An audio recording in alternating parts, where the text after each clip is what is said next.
Alexander, this is your first fight into these new conditions with all the procedures against the COVID-19 and all that. So how are you adapting to all these different fight week and the pandemic situation?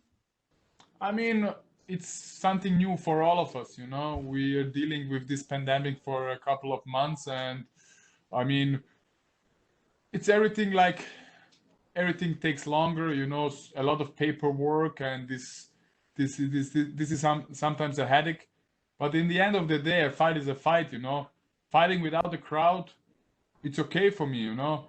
I don't care if I fight in front of 20,000 or if I fight in front of my coaches, Uh, Even maybe it's gonna be better to fight in front of my coaches. I can hear them better, and I can hear Anthony, you know. Maybe he want to talk to me in the fight, or I can hear his breathing. So I think it's a perfect way to start a main event in Vegas like this. And talking about well all these new conditions, what do you think about the octagon in the apex, the smaller octagon? Does it place on your favor or not? I need to be honest. I was doing my camp in American Top Team Zagreb, and they have also an octagon, a big octagon, a UFC octagon. Yeah. And I knew I'm gonna fight in a smaller one, but I was 2 days before I was in the UFC Performance Institute, and I was training in the octagon, and I asked the guys over there who work there, is this the octagon? What the same octagon in Apex? And they say yes. And man, this is a pretty big octagon, you know. So I have no problem, you know. The smaller octagon is you're gonna see more action, you know. But I'm ready for everything. And which type of fight do you imagine on Saturday? Like I said, I'm a striker. My background is striking, but I've been wrestling and grappling for now almost 10 years. I've been working a lot of my wrestling in my last camp. I brought a new coach in, so I'm prepared for everything. You know, of course, everybody wants to a knockout. You know, this is the best way to finish a fight, the spectacular way. But like I said, I don't care. You're gonna see how Anthony wants, what he wish for. Maybe he go for the takedown. Maybe he wants the ground game. But yeah, let's see. Alexander, if you get a win on Saturday and everything is good according to your health and your body, when would you like to come back to the octagon? Would you like a quick comeback? I think a really quick comeback I don't want, you know, because I want after every fight, I want to spend some time with my family, because in my whole camp I wasn't with them. And the other thing is, I'm this type of guy. I want to improve between my fights, you know, every time. Now this fight, you know, it was 8 months after my last one. This was a little bit too long. Normally I take every 6 months a fight. So I take 2-3 months of only improving my skills to be a better fighter, you know. And I think this will be the same after this fight, you know. Maybe end of the year or beginning of the new year, I would love to fight again. Do you have any opponent in mind, or you're just thinking into Anthony Smith? My focus is 100% on Anthony Smith on Saturday, and to make a big statement, a big performance. After this fight, we're gonna see what happened. Maybe I'm gonna be the next title challenger, or maybe UFC want another fight for a top contender. We're gonna see. This will be your second fight during the pandemic, but the first one in the Apex. What do you think about the smaller octagon? Is something that you take into account when you make your fight plan? No, not at all. I know for a lot of guys the smaller cage does make a difference, and I can absolutely see how that's the case. But I've actually fought in smaller cages than the one that's in the Apex before. So I think a smaller cage benefits me anyways. I'm kind of the in your face, walk you down, get dirty type of fighter. So the shorter the distance I got to go, the better for me. He's the one that wants to stay long and fight from the outside and be rangy. And so if there is a benefit or a disadvantage in the smaller cage, I'm the one that will benefit. And Anthony, which aspects do you consider to be the key for winning? I mean, without getting too much into my game plan, it's just being technically sound and not losing my temper. You know, that's sometimes what gets me into trouble a little bit. I get, and it's about the only aspect of my life that I do lose my temper. It's all anyone can do to even get me frustrated in regular day-to-day life. I'm just usually a pretty happy-go-lucky guy, but for whatever reason, I have kind of a hair trigger when it comes to controlling my temper in the octagon. So I just got to stay technical and stay focused. I think with a guy like Alexander Rakic being so dangerous, it makes it a lot easier to stay focused the whole time because you can't make any mistakes with a guy like that. So that's really what it comes down to. Just, you know, just being myself and being technical and just not making any mistakes and staying focused for 15 minutes. And is there anything that you need to be careful of? Yeah, I probably should let him knock me out. That's probably the biggest thing. He's powerful, so I got to make sure I'm not taking too many clean shots. Okay, and Anthony, I want to ask you, how was your preparation after your last fight, after that loss? How did you prepare for this one? Not only physically, but also mentally. What about that process? Well, you know, I was able to go back to Denver and do my entire training camp there, and get back to where I'm the most successful. I wasn't able to do that in the last fight because of the pandemic, so I'm back there and really mentally, it's spending all those weeks away from home and with Mark Montoya. It's the best thing for my mentality. That guy's just he's like my Yoda. He just has such a good perspective on life, and he can tell when I'm having an off day. He can tell when my mind is somewhere else. He can tell when something's bothering me, and then we just work through it. You know, Mark is a mentor and a father figure to me. That's helped a lot, and just really sometimes you just got to work that out in your head. You know, you got to figure it out on your own. So I'm mentally, emotionally, and physically in a better spot than I've been in a really long time. I'm well rested. I'm healthy. I'm really happy. Life is going well. My family's safe. My family's healthy. My kids are funny. My wife is doing her thing. You know, like everybody's in a good place, and that's not something I can necessarily say going into the last fight. Great to hear that. And talking about the division, were you surprised when you heard that Jon Jones was vacating the title? Yeah, I was.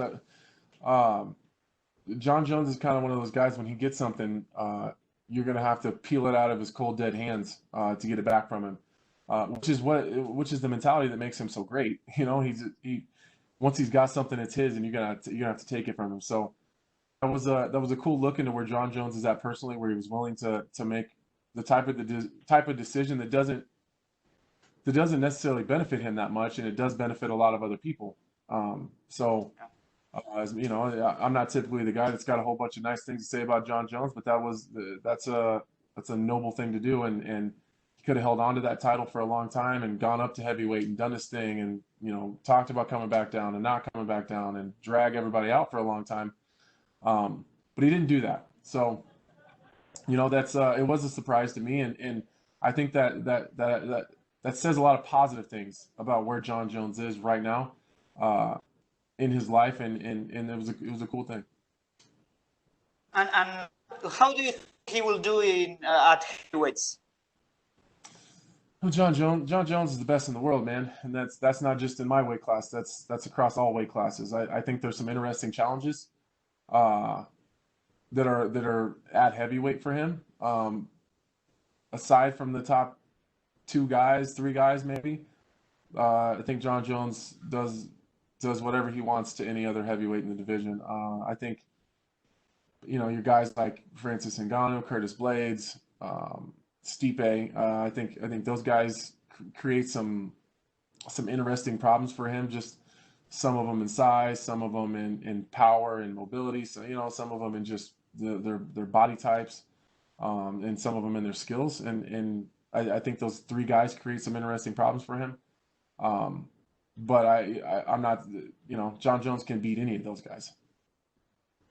How it was this training camp? Because you already had 2 on this year, one in in the pandemic. So how is it for you now? Are you more used to, or there are some things that you are not really used to in these times? This training camp has been great. I mean, like I said, like my motivation has been higher in years. I'm in a great position right now. Literally, my last fight against Tony Martin, I was in the gym on Monday, already asking my coach like, "Hey, what do you think about the fight?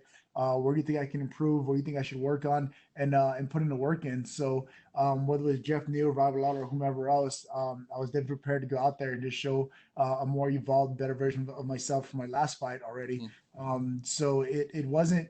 I don't think the pandemic slowed me down at all. If anything, I think it helps because, like I was saying earlier, a lot of the distractions are gone. A lot of the extra bodies that tend to be on the mat that pulls away coaches' attentions are gone. So I'm really able to kind of focus in on what I need to and focus in on the things I do to get better to continue winning these fights. And you are 3 victories away to tie the same record George St. Pierre has about wins in your division, the history of the division. How do you feel about that? How much do you think that you will need to tie that record?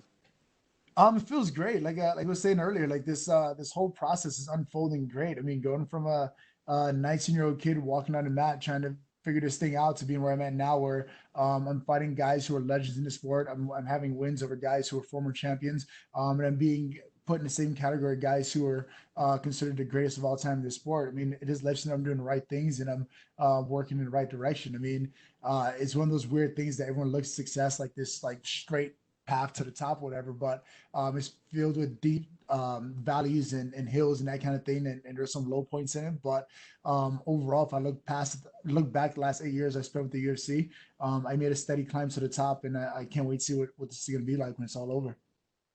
And my last question, besides sports, is well, it has to, its relation with sports. The NBA should communicate that all games of today are postponed because the players protested against, uh, racism in America. What do you think about that, and how important do you think that this is for sports in general? Because it's a very historic moment. So every opportunity you have to kind of be a light in the time of darkness is a great opportunity. If I can do that through sports, then I'll do it through sports. If I can do it through my actions, as far as how I treat people on a daily basis and who I run into and that kind of thing, I'll do it that way. The cool thing is about the being an athlete, being on television worldwide, is you do have a platform, you do have an opportunity to kind of speak to some of the injustices and things that you don't agree with throughout the world, and it's a platform that no one can take away from you. So it is important, in my opinion, to have that platform and use it as best as you can. So I'm actually grateful that sports are able to be out there where a lot of people are using their platform to kind of shed light to the darkness that's going on and bring light to certain situations that otherwise have been overlooked or passed over for many more generations and years. So that's a good thing. But at the end of the day, it's about making a positive effect on people's lives on an everyday basis, whether it's giving someone a 15-minute distraction watching me fight so they don't have to deal with something else going on in life, or someone getting motivated by seeing me do or say something. I'm ready for all that. How much are you expecting this fight?